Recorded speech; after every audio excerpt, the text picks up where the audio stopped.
Lucas, capítulo de número 5, verso de número 12.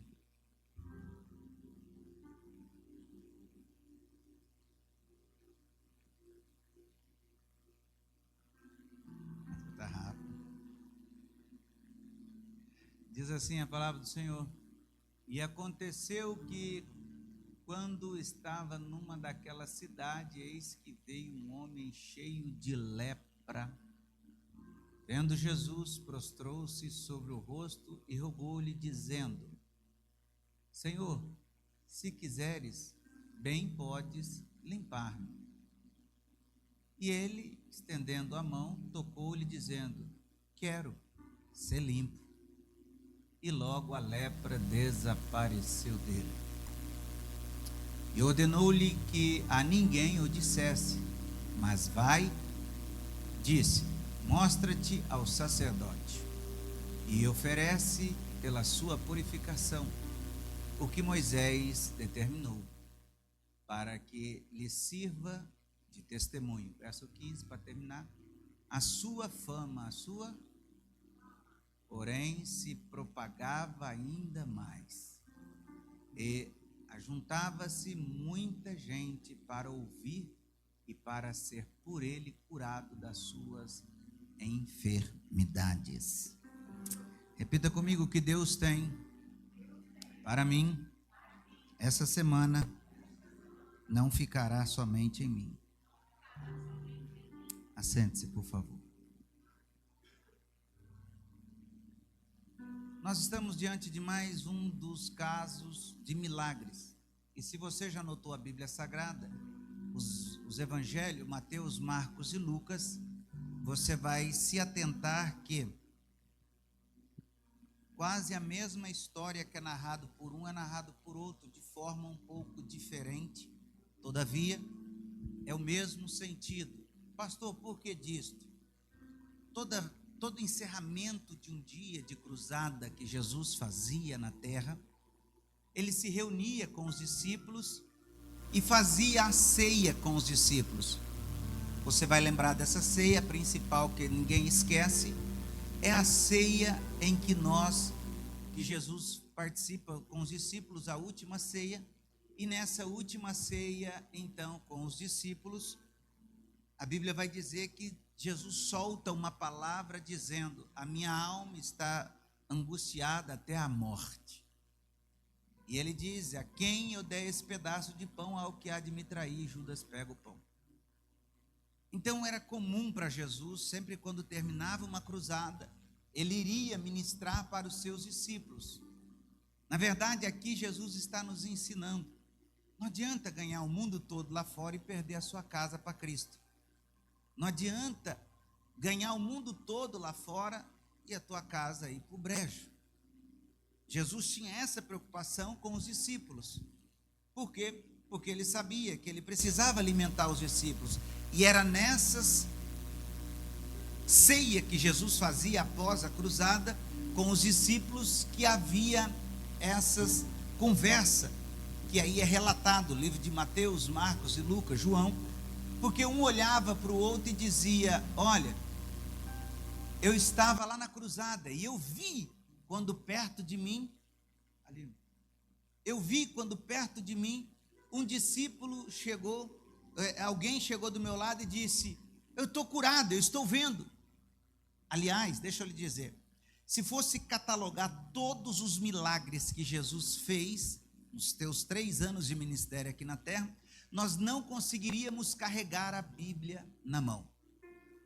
Então eles colocaram uma fagulha dos milagres que Jesus fez. Então era Pedro, Tiago, João, a galera que andava com Jesus, os discípulos, dizendo: eu estava do outro lado quando eu vi um cego que começou a enxergar. Aí o outro disse: eu vi muito mais, eu vi um paralítico que estava perto de mim, saltou do meu lado e saiu andando enquanto Jesus pregava. Aí o outro diz: não, eu vi o melhor de todo, foi quando ele fez o apelo e todo mundo aceitou a ele como o único e suficiente Salvador. Era o momento que eles tinham da ceia após as cruzadas que Jesus fazia. É por isso que você vai ver no Mateus, Marcos, Lucas, João, a mesma história. mas de forma um pouco diferente, mas o sentido é o mesmo, porque cada um enxergava o milagre de uma forma. É a Bíblia nos ensinando. O que é milagre para mim não é milagre para você, mas não deixa de ser milagre aos olhos de quem está vendo. Então Jesus tinha esse hábito, esse costume. E a Bíblia diz, essa história desse leproso: estando Jesus numa das cidades, passou um homem coberto de lepra. Ele estava coberto de lepra. Primeiro você precisa entender que todo leproso não poderia viver no meio do arraial do povo. Todo leproso tinha que se afastar do meio da comunidade. Lepra é algo tão sério que uma certa ocasião Deus ouviu. Quem ouviu? Rapidinho, quem ouviu? Deus ouviu Miriam murmurar a respeito do líder Moisés. E disse: por que fala com nós e não fala com ele? Ou por que fala com ele e não fala com a gente? Aí a Bíblia diz que Deus chama Arão e Miriam e diz: ei, vem cá vocês dois. Meu servo Moisés não ouviu, mas eu ouço o que ninguém ouve. Eu vejo o que ninguém está vendo. E deixa eu dar um recado para você, Miriam. Com você eu não falo. Com Arão, às vezes eu falo em sonho. Mas com o meu servo Moisés, esse eu falo face a face. Mas pelo ato da tua murmuração, a partir de agora você está leprosa. Sai do meio do povo. Lepra era um negócio muito sério. Você vê, a lepra também pega Jó. A lepra pega o Naamã, chefe do rei da Síria. Então lepra era algo muito sério naquela época. Não que não seja hoje, mas era muito, porque não podia viver no meio do convívio do povo. Mas a Bíblia diz que Jesus, entrando numa cidade, passou um homem coberto de lepra. Essa parte é fenomenal, porque diz assim: estando Jesus numa cidade, ou passando Jesus pelaquela cidade. Redobre a sua atenção. Quantas vezes Jesus passa perto de mim e de você, e você não sente ele passar? Quantas vezes Jesus quer passar do nosso lado, e até passa, mas nós não sentimos ele passar? Quantas vezes Deus quer nos abençoar, mas a nossa falta de atenção, a nossa falta de intimidade, parece que faz nos entender que nós não estamos sentindo ele passando perto de nós mais. E ele está o tempo todo: eu estou aqui. Aliás, o Salomão, o sábio, disse: eu amo os que me amam, e os que me buscam, certamente esses vão me encontrar. Então aqui cai toda a conversa balela que diz que Deus é um Deus carente. Esse evangelho que está sendo pregado, que Deus, nossa, Deus está morrendo de carência por causa de mim. Não, e grave isso: Deus não tem carência de adoração, porque quando Deus resolveu fazer os anjos, ele fez para isso. A Bíblia diz que na eternidade e até a eternidade futura, existem anjos que só fazem isso o tempo todo que cerca. João escreve Apocalipse 4 dizendo: eu vi o trono de Deus. Eu vi o trono de Deus. Além de ver o trono, ele diz: e tinha alguém sentado no trono. Resumindo, ele viu o trono, e o trono já tem gente sentada. E eu vi os anjos que rodavam ao redor do trono, e eles faziam uma coisa só: santo, santo, santo, santo, santo, santo. É por isso que a gente ama aquele hino que diz: não era um sonho, era realidade. João viu a cidade santa, para os crentes sendo preparadas. Quem tem ouvidos, ouça o que o Espírito diz às igrejas. Jesus Cristo está voltando, se prepare para que tu veja. A última vez, vamos. Não era um som, era realidade. João viu a cidade santa, para os crentes sendo preparadas. Quem tem ouvidos, ouça o que o Espírito diz às igrejas. Jesus Cristo está voltando, se prepare para que tu veja.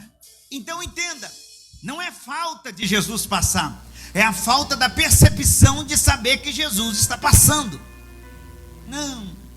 Não é falta de ver Jesus passar, é falta da percepção, da intimidade de saber que Jesus está passando. Como assim, pastor? Vamos lá? É por isso que num culto como esse tem pessoas que saem daqui não cheio, mas possuído da glória de Deus.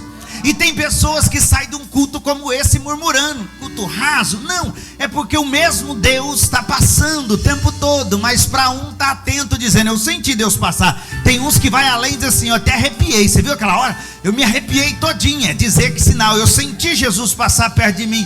Mas é aquele que não sentiu nada, o corpo está presente, mas a cabeça está vagando durante a semana, preocupado com conta para pagar, com despesa, com tanta coisa. E Deus está dizendo, se você sentisse que eu estou passando,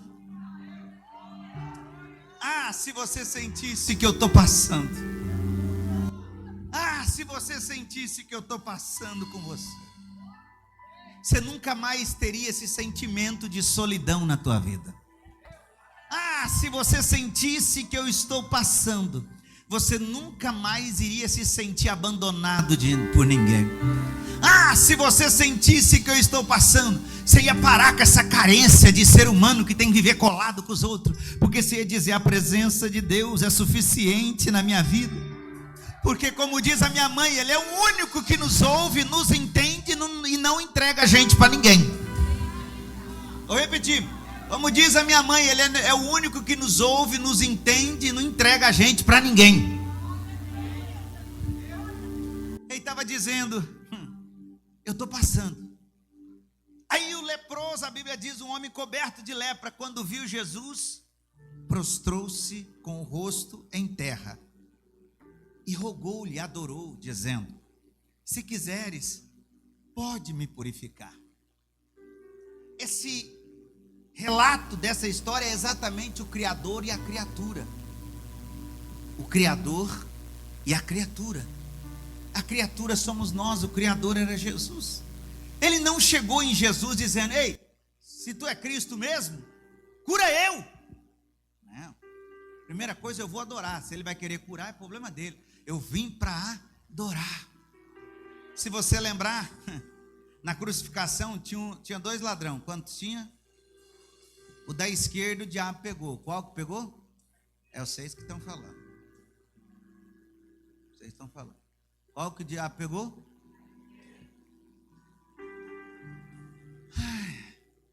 Aliás, irmão, só um minutinho que eu preciso fazer isso. Eu não vou perder essa oportunidade jamais. Põe na tela aí, irmão. Juízes. Eu estou cansado desse negócio dos outros ficam falando, pastor, o senhor tem posicionamento de alguma coisa política? Não tem não, irmão. Eu estou na Bíblia agora. Tá bom? Abre aí para mim, Juízes.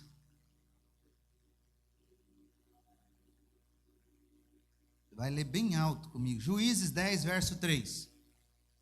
Alguns irmãos lá do Brasil, da nossa igreja, perguntou, pastor, o senhor não vai se posicionar esse ano? Eu falei, não vou não, agora só vou ler a Bíblia. Vamos lá, 1, 2, 3 e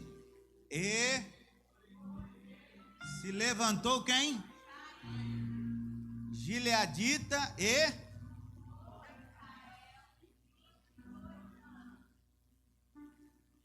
e tinha esse, não, o 3 só esse. Quando alguém perguntava para você tem alguma posição? Eu falei, não, eu fico com a Bíblia. E depois dele se levantou o Jair, Gileadita, e reinou sobre Israel 22 anos. Interessante, os números é até parecidos. Então, se alguém perguntar, você tem a resposta, tá bom? Aqui era o ser humano com a criatura.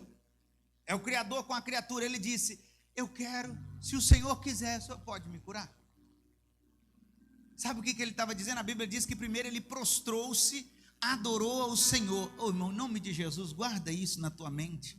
Todas as vezes que você vier à casa de Deus, é hora de adorar ao Senhor e prostrar. Não, vou repetir. Toda vez que você vier à casa do Senhor, é hora de prostrar-se e adorar ao Senhor. Por quê, pastor?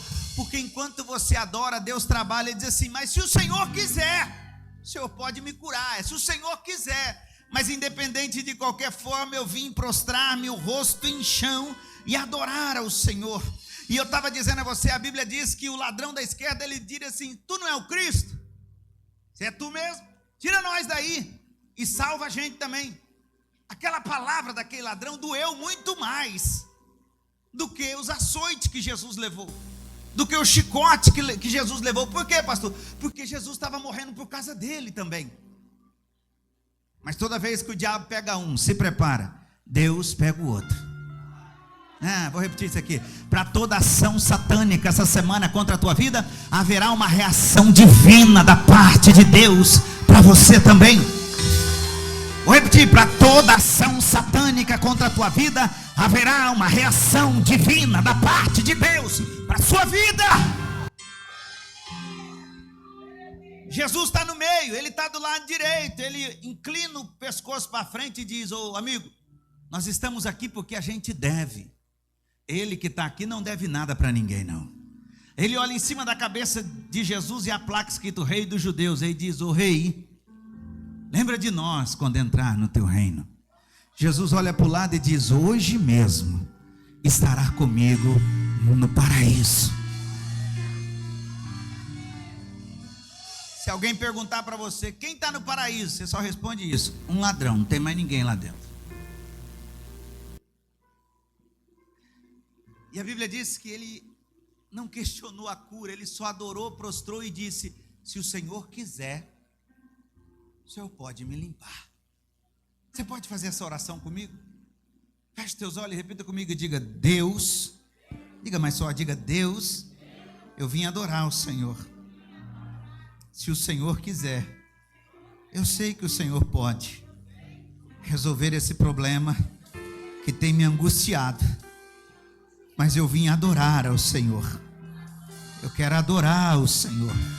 Se você veio para isso, eu vou te dar 30 segundos para você dar glória a Deus, mas de verdade mesmo.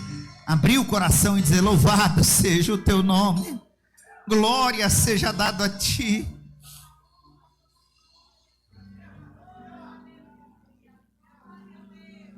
A Bíblia diz que no verso 13, então Jesus estendeu a mão e tocou nele. O que Jesus faz primeiro? Diga: tocou. Diga mais só, diga: tocou. Você sabe o que é o toque de Jesus? Eu vou te explicar em 1 minuto e talvez você vai entender quantas vezes Jesus já te tocou. Você sabe quando você está numa angústia gigante no teu coração e de repente, do nada, você sente um abraço de alguém, te abraça, ou alguém ora por você, alguma coisa acontece e tira aquela dor no coração, com a mão, que você fala: nossa, eu estava precisando tanto disso.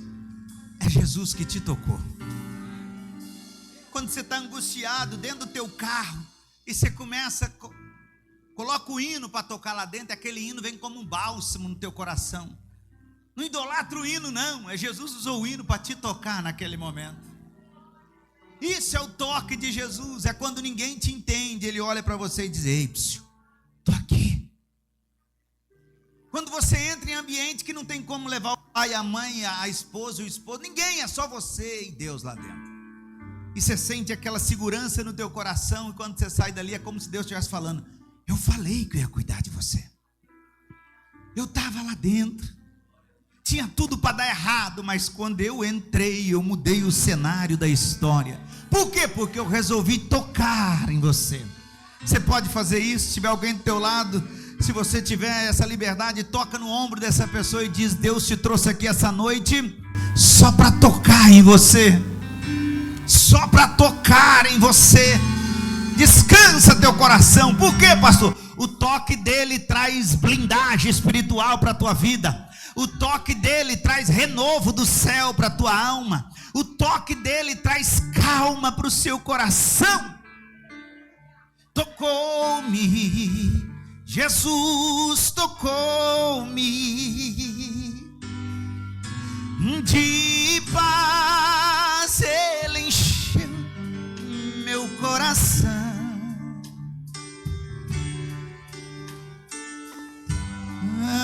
Do Senhor Jesus me tocou,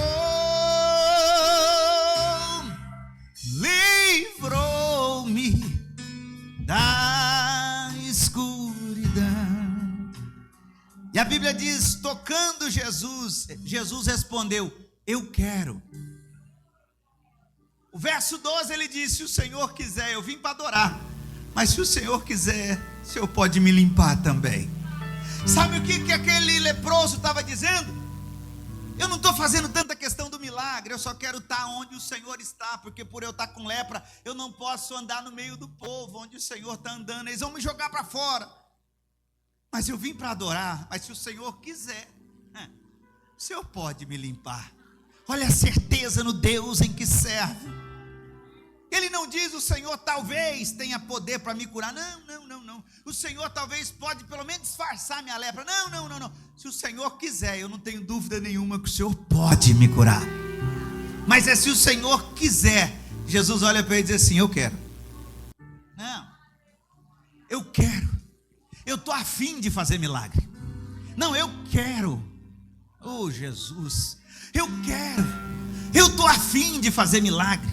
Eu sempre pergunto isso. Talvez você fez uma logística terrível para vir no culto hoje. Teve uns que não conseguiu chegar no culto hoje, mas você chegou. Uma logística absurda, não sabia o que fazer para chegar, mas você chegou aqui hoje para ouvir essa palavra de Deus dizendo: se você me adorar, tenha absoluta certeza, eu quero te abençoar essa semana. Eu tenho interesse em te curar essa semana. Eu quero te prosperar essa semana. Eu quero abrir uma grande porta sobre a sua vida. Faça a tua parte, adora a mim, porque a minha parte eu quero. Era Jesus dizendo: eu quero te curar. Não, você não entendeu. Jesus estava dizendo: eu quero te dar o milagre para essa semana na tua vida. Então me adora. Pastor, o que é isso? Grita bem forte comigo dizendo: é o toque de quem tem poder. É o toque de quem tem poder. Vamos ser sinceros. Você já não esperou tanto de alguém, a pessoa não fez nada daquilo? Você já não falou: não, aquela pessoa, se tudo der errado, aquele eu posso contar. E parece que o próprio Deus arranca da tua vida, também não dá para contar mais. Sabe por quê? Porque você está pedindo ajuda para quem não pode resolver seu problema. E aí você fica abrindo o coração para todo mundo. Menina, nossa, que luta que eu estou passando. Aí o problema já resolveu, mas aquela que você contou já está esparramando para todo mundo. E para quem conta, aumenta um ponto. E aí você vai vendo onde vai parar isso. Agora ele estava dizendo: o toque de quem tem poder para fazer. Eu já tive em vários ambientes que tinha pessoas poderosas aos olhos humanos, e a pessoa olhou para mim e disse: pastor, infelizmente eu não posso fazer nada nisso. E eu disse: mas cadê o poder dele todo que ele tinha? Autoridade, manda e desmanda. Olha para ali, olha o leproso dizendo: o Senhor pode. O toque do Senhor muda tudo na minha vida. O toque do Senhor muda tudo. E aí ele continua no verso 14 dizendo: então Jesus lhe ordenou. Essa é fantástica: não conte isso a ninguém, mas vá e mostra-se ao sacerdote e ofereça pela sua purificação o sacrifício que Moisés ordenou, para que sirva de testemunha. Repita bem forte comigo: para de contar milagre para a pessoa que não acredita em milagre. Ô irmão, lepra é um negócio que todo mundo vê. Se você tiver com a camisa de manga curta, cheio de lepra, todo mundo vai ver isso. Minha esposa nunca contou aqui, mas um dia vai contar o testemunho dela, que ela, quando era criança, tinha muita verruga na mão, fala, né? Aquelas verrugas na mão. É uma doença que parecia verruga. E ela já contou várias vezes isso para mim e nas igrejas, que essa coisa que ela tinha fazia ela esconder a mão dos outros, para os outros não verem. Porque ela achava horrível, até que um dia o pai dela virou e falou assim: mostra tua mão para mim, e nós vamos até o homem de Deus. E o pastor orou, e no outro dia caiu tudo aquilo que ela tinha na mão. Lepra é um negócio que todo mundo está vendo. Lepra é algo que todo mundo está enxergando. E ele estava dizendo: eu quero. Como que você tampa um milagre que todo mundo vê? É igual você comprar um carro, Deus te dá condições, você compra o carro e vai esconder o carro aonde? Vou na igreja, mas para ninguém ver o carro, vou parar no posto de gasolina na frente e vou atravessar a pé. Uma hora todo mundo vai ver isso. Pastor, mas Jesus que falou. Mas foi Jesus que falou, pastor, para não contar. Pois é. Mas como que não conta algo que é visível? Recebe essa palavra. Melhor do que contar é o povo ver. Melhor do que contar é as pessoas ver. O melhor milagre que tem no mundo tem duas qualificações. Primeiro, o que demora. Milagre muito rápido não é milagre muito bom. É o que demora. E segundo, melhor milagre que existe é aquele que você nem fala, mas todo mundo olha e fala: gente, tu viu o carro que chegou? Tu viu como mudou? Você viu a situação? A fisionomia da pessoa até muda. Jesus estava dizendo: não perca tempo no caminho explicando milagre para quem não acredita em milagre. Sai andando. E aí, Senhor, fica tranquilo que o milagre faz propaganda sozinho. Propaganda não foi feito para você subir no palco e humilhar ninguém. Não, não. Milagre foi feito para você andar com ele o tempo todo e todo mundo olhar e dizer: vale a pena servir o Deus dela, vale a pena servir o Deus dele. Eu sei como estava a vida daquela pessoa, eu sei como aquela pessoa estava, e olha como está agora. Isso é verdadeiro milagre. Aí nós vamos para o verso 15, que ele diz: todavia a notícia a respeito dele se espalhavam ainda mais. Diga para quem está ao teu lado: não precisa contar para ninguém o teu sonho, teu projeto e o que Deus está fazendo. Diga: deixa que a propaganda, os fofoqueiros estão para isso. Está na Bíblia. A Bíblia diz que nós somos cercados de uma tão grande nuvem de testemunha, como diz os itinerantes. No original, traduzido para o hebraico, trazendo para o latim, para fazer tudo quanto é coisa, a nuvem de fofoqueiro que anda nós. Aonde tu anda tem gente te vendo. Aonde tu anda tem gente te vendo. Eu já disse isso. Uma vez eu estava lá no Walmart comprando um remédio, e eu agachei para ficar procurando o tal do remédio lá embaixo. De repente um casal atrás de mim, e eu ouvindo o casal falar: é o pastor Saulo. Mas não é todo dia que a gente sai, arruma o cabelo para sair, né? Tinha lavado, tudo para trás assim, lisinho. Aí de repente a mulher falou: não é ele não, olha o cabelo ruim, não é ele não, o cabelo dele é melhor. E eu fiquei assim: eu viro para trás ou eu não viro para falar, né? E eu vi que o casal ia acabar brigando. Ele falou: é ele sim. Ela: não é ele não. Aí eu falei: Pai do Senhor, gente, tudo bem? A irmã, para mim, tomou um susto a mulher. Ela falou: nossa, está diferente, hein, pastor? Está todo mundo te vendo, está todo mundo te enxergando. Então entenda, o milagre é seu, mas deixa que a propaganda do fofoqueiro faz. Não perca tempo explicando milagre para quem não acredita. Não perca. Por quê, pastor? Milagre é para quem vive, não é para quem vê. Vamos ser sinceros, quem em 2025 e já começando 2026 tem vivido milagres na sua vida? Levanta a mão. Isso. Bom, dá para explicar em palavras o que Deus está fazendo? Para contar para os outros? Você liga para parente no Brasil, o que eles falam? Você vai ser deportado daí, hein? É horrível. Ou manda dinheiro para mim. Dá para mandar um iPhone? Dá, segura. Por quê? Porque milagre é para tu, não é para quem está vendo.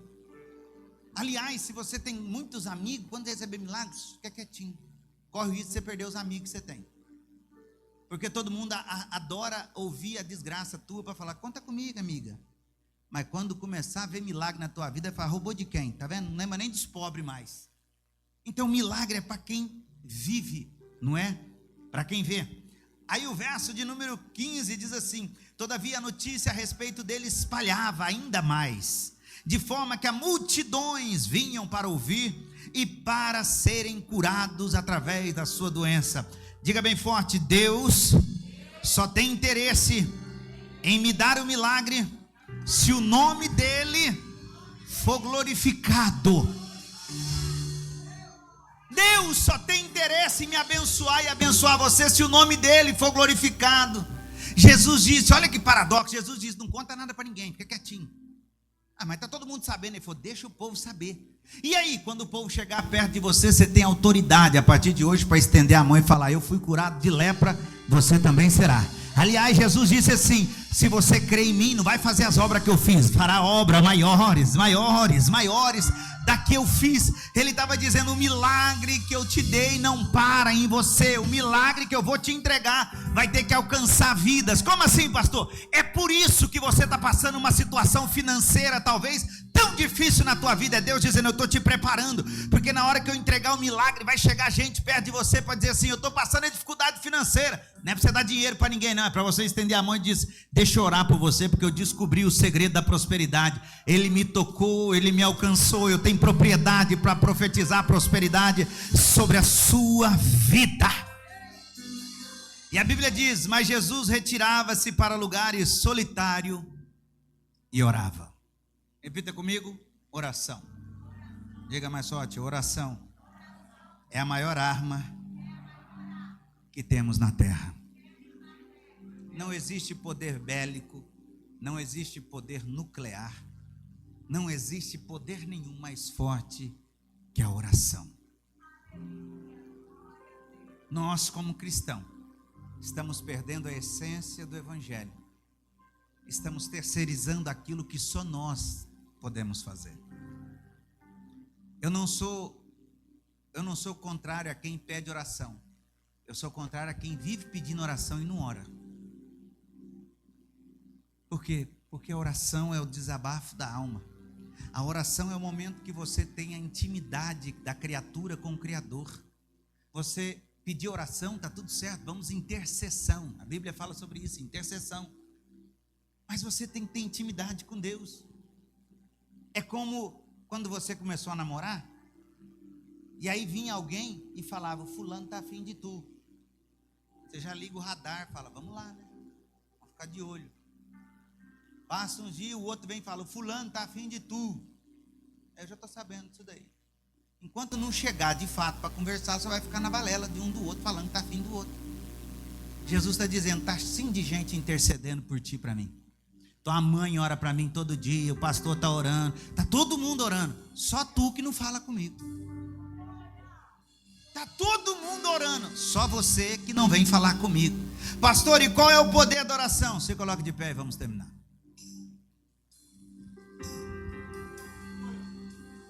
Pastor, qual é o poder da oração? Estende a mão para receber essa palavra. Primeiro eu disse a você que Deus só entrega milagre para a tua vida se o nome dele for glorificado. Você pode repetir comigo dizendo: Deus, confia em minhas mãos o milagre dessa semana, o teu nome será glorificado. Eu vou dizer a todo mundo que quem fez foi o Senhor. Continua com a mão estendida para receber. Pastor, qual é o poder da oração? Qual é o poder de quem serve a Deus? Primeiro, você precisa entender o Deus que você serve. Por quê, pastor? Porque uma vez viraram para a pessoa e disseram assim: o que é mais forte que o fogo? Aí disseram: a água, porque a água apaga o fogo. Aí disseram: mas tem algo mais forte que a água? Sim, o vento. O vento esparrama a água. E tem alguém, o vento. E tem alguma coisa mais forte que o vento? Sim, a montanha, porque a montanha segura o vento. Ele disse assim: então a montanha é a mais forte que existe? Ele disse: não. Mais forte que a montanha é o homem, porque ele muito facilmente vai lá e derruba aquela montanha. Ele disse: então o homem é o mais forte? Ele disse: não, mais forte que o homem é a morte, porque a morte mata o homem. Ele falou: então acabou as instâncias todas, a morte é a mais forte de todas. Aí disseram: não, mais forte que a morte é Deus, porque ele entregou o filho dele na cruz do Calvário e diz: toda sentença de morte está anulada agora, eu sou mais forte que a morte. Você serve um Deus que tem mais poder que o fogo, que a água, que o vento, que a montanha, que o homem, e ele tem poder nos céus e na terra. E ele quer te limpar essa semana, ele tem interesse em te prosperar essa semana, ele quer te abençoar essa semana. E a palavra de ordem de Deus para a sua vida essa semana é: levanta a cabeça, cola na oração comigo, porque essa semana eu vou surpreender você e a tua casa. Cada dia de clamor que você passou aqui dos 6 dias buscando a minha face, eu tenho a resposta para cada mês do ano. Eu vou surpreender a sua existência. Por um minuto, adore ao Senhor. Curva a sua cabeça, feche teus olhos e adore ao Senhor. Vamos, por um minuto, adore ao Senhor, sem parar. Por quê? Por quê, pastor? Porque você serve um Deus que é mais forte que tudo. Você serve um Deus que tem poder nos céus e na terra. Vamos, adore ao Senhor.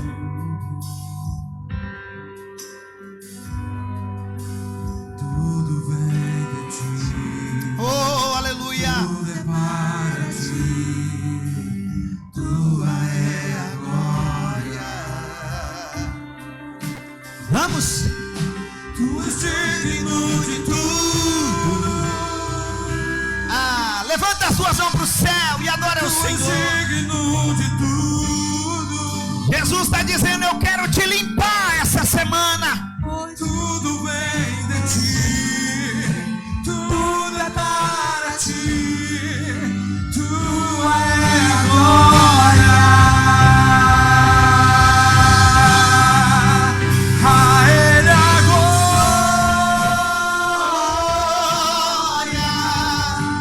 A Ele a glória.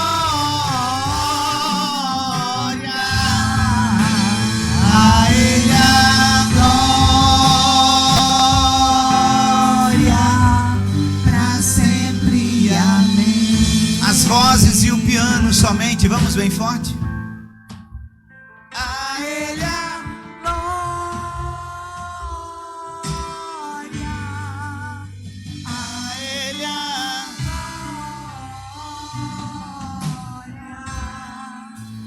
A Ele a glória para sempre. Amém.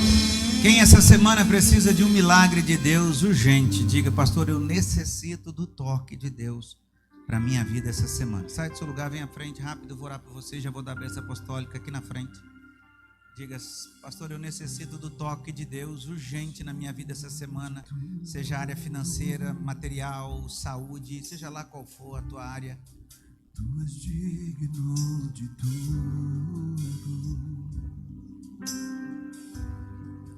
pois tudo vem de ti. Ele tem poder e Ele quer. Para ti, tua é a glória. Ele tem poder e Ele quer. Tu és digno de tudo. Tu és digno de tudo. Tudo vem de ti. Senhor, meu Deus e meu Pai, após eu ministrar a Tua palavra, eu sei que o Senhor tem poder e o Senhor quer. Eu declaro a bênção do céu sobre a vida dos Teus filhos. Pai, eu declaro a bênção do céu sobre a vida dos Teus filhos que estão aqui na Tua casa essa noite. O Senhor sabe o que eles precisam de um toque do Senhor. Eles já te adoraram, Senhor. Eles adoraram o Teu nome. Eles glorificaram o Teu nome. Pai, entra com toque sobre a vida deles, sobre a casa deles, sobre a minha casa, sobre a minha família. Eu declaro que essa semana haverá o toque do Senhor. Pai, eu apresento a vida do Kleber, que perdeu o seu avô. O Senhor venha confortar os corações. Que o Senhor venha ser o consolador nesse momento. Aqueles que me enviaram mensagem que não conseguiram estar, visita eles, Pai, nesse momento. Sustenta os teus filhos nas tuas mãos poderosas. O Senhor tem poder nos céus e na terra. E eu declaro sobre a vida dos teus filhos uma semana de vitória, uma semana de bênção e uma semana do toque do Senhor sobre a vida deles. Haverá pessoas que amanhã ainda vai me mandar mensagem dizendo: pastor, eu recebi o milagre do toque de Deus para a minha vida. Outros serão na terça, outros na quarta, na quinta, na sexta. Mas não importa o dia da semana, o que importa é que essa semana o Senhor vai se apresentar e tocar em nós. E eu declaro a bênção do céu sobre a vida dos teus filhos. E faço isso em nome do Pai, do Filho e do Espírito Santo. Leva eles em paz. Dê uma noite de bênção, de paz e de vitória. E se o Senhor não voltar, nós possamos estar aqui na terça-feira, glorificando e exaltando o teu santo e poderoso nome. É o pedido que eu te faço no nome santo de Jesus. E a igreja diz: aqui na frente onde vocês estão, vou dar a bênção apostólica. Tem alguém que gostaria de receber um culto na tua casa na sexta-feira? Pastor, eu queria um culto lá em casa, de adoração ao Senhor. Você convida quem estiver, faz melhor. Se você desejar, na saída, ali na cafeteria, por sinal, tem café fresquinho. Eu pedi para fazer, tá bom? Já tem café ali, toma um cafezinho, agora é 8h05.